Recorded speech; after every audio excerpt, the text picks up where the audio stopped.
Every week, I see another headline telling people to convert their retirement savings to Roth right now or they're going to get crushed by taxes later.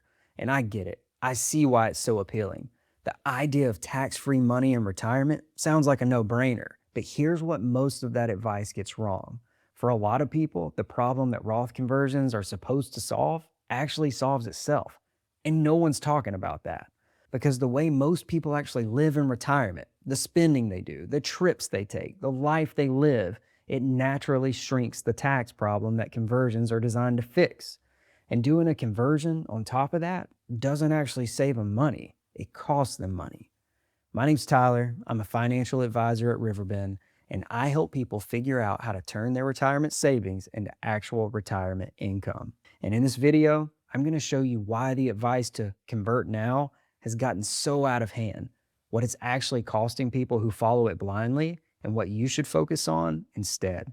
Because the alternative might put more money in your pocket than any conversion ever would.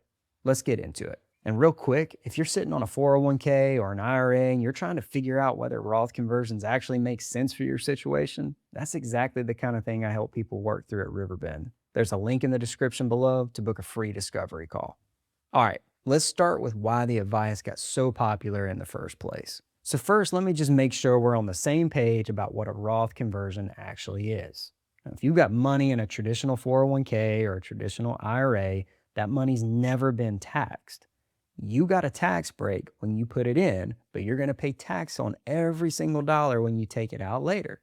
A Roth conversion is when you move some of that pre-tax money into a Roth IRA. You pay taxes on it now at today's rates, and then it grows tax-free for the rest of your life. No taxes when you withdraw it, no RMDs at 73, and when it's done right, in the right situation, it can be incredibly powerful. If you're in a low tax bracket today, and you're going to be in a higher one later because of RMDs, because of Social Security stacking on top of your withdrawals, paying 12% now to avoid 22% later, that's a smart trade. And over a 30-year retirement, that's real money. So the strategy itself isn't the problem. The problem is how it's being talked about.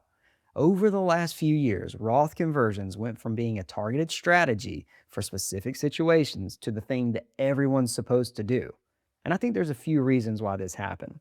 The biggest one is fear. There's this narrative that taxes are about to explode. The government is coming for your retirement savings, and if you don't convert right now, you're going to regret it forever.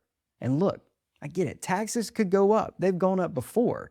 But the idea that there's some ticking clock and you need to panic convert your entire IRA this year, no, that's not financial planning. That's a sales pitch. And to be fair, it's not just the headlines. Roth conversions are genuinely good for the advisory business. They sound sophisticated. They create urgency. And depending on how an advisor gets paid, they might be earning fees on the assets being converted or managed. And I'm not saying that every advisor recommending conversions have bad intentions. Most don't. We recommend them. But you should understand that the way advisors get paid often pushes them towards recommending the action, even when doing nothing might be the better move. And then there's the word of mouth. Someone at your church or your golf club mentions they did a Roth conversion and their advisor said it was going to save them a fortune. So now you're thinking, maybe I should do one too. But their tax bracket, their account balances, their Social Security situation, their health care, all of that was completely different than yours. What saved them money could genuinely cost you money. So that's how we got here. A legitimate strategy got turned into a one-size-fits-all recommendation.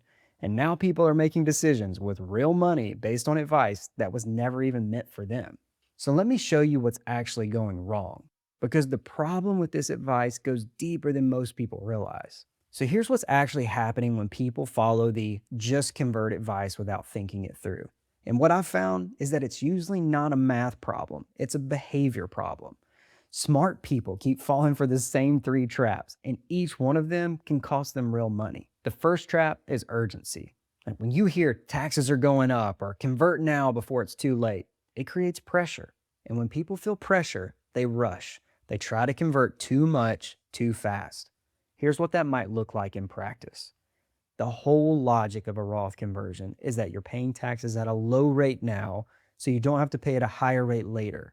But if you convert $150,000 in 1 year, and that pushes you from the 12% bracket into the 24% bracket, you just paid 24% on money you were trying to protect from 24%. Let that sink in. The math doesn't work anymore. You didn't save anything, you just moved the tax bill forward. The people who do this well convert a disciplined amount every year, enough to fill up the lower brackets, but not so much they cross into the next tax bracket. And they do this over 5, 6, 7 years. It takes patience. And patience is the hardest part of a good conversion strategy because every instinct tells you to just get it done. But the urgency trap doesn't just cause bracket jumping. It causes people to miss the ripple effects entirely. A Roth conversion counts as taxable income, and that income doesn't just affect your tax bracket, it ripples out into everything else.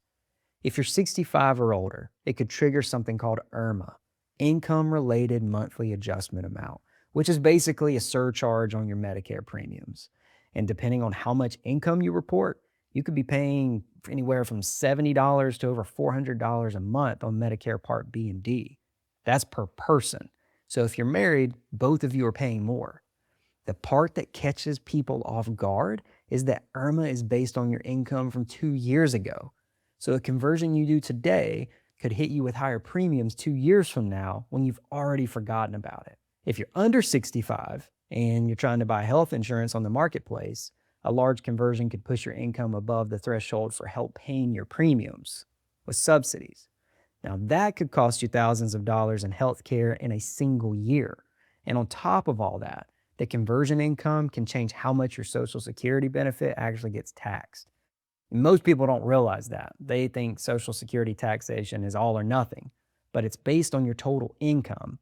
And a conversion could push you from having 50% of your benefit taxed up to 85% of it taxed. So if you've got someone who rushed into a conversion thinking they were saving money on future taxes, but in the same year they're paying higher Medicare premiums, they're losing help on their healthcare costs, or getting more of their Social Security taxed, when you add all that up, the conversion didn't really save them anything. It actually may have cost them money. That's the urgency trap. The pressure to act fast causes people to convert too much, too quickly, without seeing the full picture. Now, the second trap is the belief that tax-free is always better. And I can hear you thinking right now, it is. Now, this is one that's sneaky because it sounds so logical. Roth money's tax-free, and tax-free is better than taxable, right? So converting a Roth must always be a good idea, right? Not necessarily. The most basic version of this trap is when someone doesn't have cash outside of their retirement accounts to pay the conversion tax. When you convert $100,000 from your IRA to a Roth, you might owe $15,000 or $20,000 in federal taxes. And if you've got that money in a savings account or a brokerage account, you pay the tax from there. The full $100,000 goes into your Roth and then it grows tax-free. That's the version everyone talks about. But if your money is inside your IRA, you have to pull the extra out just to cover the tax bill. And that money you pulled out to pay taxes is gone. It's not growing for you anymore. It's not compounding. And if you're under 59 and a half, the amount you withhold for taxes gets treated as an early distribution, which means you're paying more income tax and a 10% penalty on top of it. Now, when you compare conversions where the tax is paid from outside cash versus from inside the IRA, the difference is staggering. In one scenario, you come out 6 figures ahead over 20 years. In the other, you may not even break even. You could end up with less money than if you had done nothing at all. And here's another version of this trap that almost no one thinks about. If you're planning on leaving a significant portion of your retirement savings to a charity or your church or a foundation, those organizations are tax exempt. They don't pay taxes on IRA money they receive. So if you convert your IRA to a Roth, then leave it to charity, you paid taxes on money that was going to a tax exempt recipient. You gave the IRS a check for no reason. And on top of that, once you turn 70 and a half, you can make what's called a qualified charitable distribution, or a QCD. You donate directly from your IRA to a charity up to $108,000 a year. And that donation counts towards your RMDs. It's not taxed as income.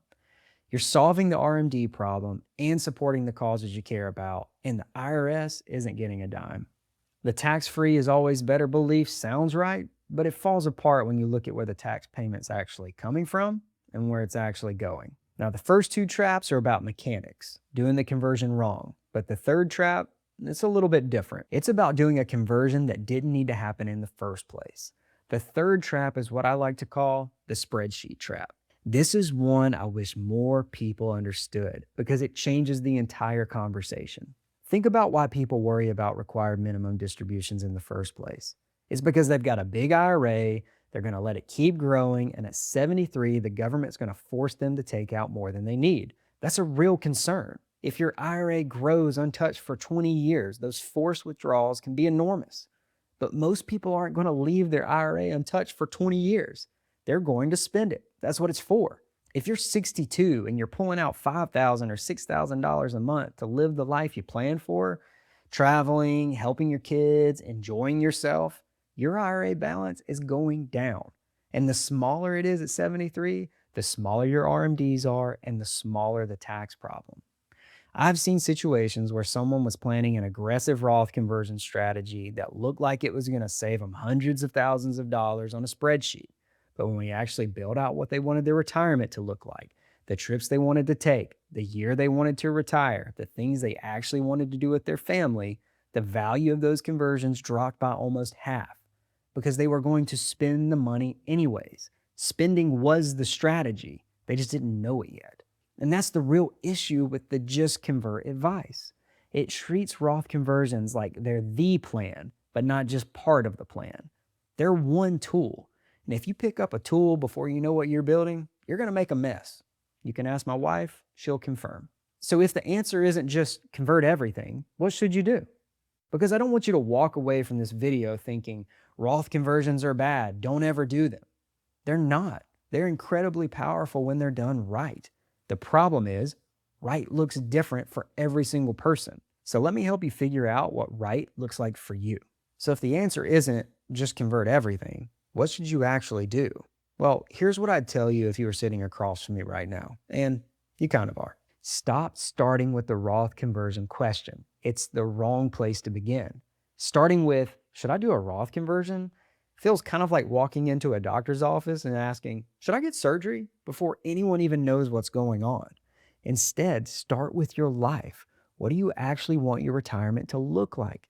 What do you want to stop working? What do you want to spend your money on? What do you want to spend your time doing? What purpose do you want to have in retirement? Then you can lay that next to your income, your Social Security, your pensions, rental income, whatever's coming in and whatever's going to show up without you pulling it from savings. Now, most people have a rough sense of these numbers. They just never actually put them down in one place. Here's where that can get powerful. Once you know what you're spending and what income is coming in, you can do something that changes the entire conversation. You can begin to map out your tax situation year by year across your entire retirement. Meaning, look at what your taxable income is going to be at 63, at 67, at 73, at 80, and see how your tax bracket changes over time. Let me show you what that might look like. Let's say you retire at 62. From 62 to 66, your taxable income is just whatever you pull from your accounts. Let's call it $40,000 to $50,000 a year. You're in the 12% bracket, it's pretty low. And at 67, you decide, I'm going to take Social Security, and that adds, let's say, another $30,000 of income. Now you go from the 12% bracket to the 22% bracket. Then at 73, we've got RMDs, they start to come in, and that's another $30,000 to $50,000 on top of that. Now you might be pushing into the 24% bracket. When you see all this laid out in front of you, the answer starts to jump off the page. Those years from 62 to 66, when your bracket's at its lowest, that's the conversion window. And you can see exactly how much room you have in the 12% bracket each year before you cross into the next bracket. You can see where the IRMA thresholds are and how close you would get. You can see how your spending begins to draw down in the IRA and what that does to your RMDs at 73. And now, you're not guessing. You're not following a rule of thumb. You're not panicking because someone on the internet told you taxes are going up. You're looking at your numbers. You're making a decision based on what they actually say. And then, only then, you can ask the Roth conversion question. But now you're asking it with full context instead of, Should I convert? The question becomes, in what specific years does it make sense to convert? How much should I convert to stay in the right bracket? And how does that interact with my health care, my social security, and my spending? That's a completely different question, and it leads to a completely different answer. I sat down with someone not long ago who came in with a conversion plan they built for themselves. They had the spreadsheet, they know which brackets they wanted to hit, and honestly, the math wasn't really that bad. But when I asked them what they wanted to do in retirement, who they wanted to be, the life they wanted to live, they got quiet, and it's not uncommon. They hadn't really thought about it beyond, I want to be comfortable. So we started there. And once we began to map out the trips they wanted to take, the year they wanted to retire, the things they wanted to do for their grandkids, their conversion plan completely changed. Not because their math was wrong, but because the life they wanted to live changed what the math needed to be. And I could see the relief on their face when they realized they didn't have to stress about optimizing every single last dollar. They just needed a plan that matched the life they actually wanted to live. And so some of you are going to go through this process and you're going to realize, yes, conversions are a meaningful part of the plan. You got a large IRA, you've got a clear low income window, and the math says convert, but a specific amount in specific years staying in a specific bracket, not convert everything now. Some of you are going to realize that conversions help, but less than you thought. Maybe the value is 50,000 over your lifetime instead of 300,000. And that's because you're spending your IRA down naturally. The RMDs are not as big and scary as you thought. And some of you are going to realize that conversions aren't the priority at all. You'd be better off retiring a year early, spending more while you're healthy, or using qualified charitable distributions to handle your RMDs, or just living the retirement you actually want instead of optimizing a spreadsheet. The point is, you're making the decision based on your life, not based on a headline, not based on what your neighbor did, not based on fear. And that's what I mean when I say do this instead. The best Roth conversion strategy isn't about Roth conversions. It's about having a plan that's built around the life you want to live, where conversions are one tool you pick up if and when the plan tells you they add value. That's it. So now you know when Roth conversions make sense and when they don't, and how to actually think about this decision in the right way. But everything I just talked about depends on one number that most people have never calculated: how much retirement income your savings can realistically generate. I made a video walking through this. I go through two real scenarios, a married couple and a single person, both with $1 million, showing what their actual monthly income looks like when you factor in Social Security, taxes, and all the stuff we talked about today. If you want to see how these pieces actually fit together in practice, that's the video I'd watch next. I'll see you there.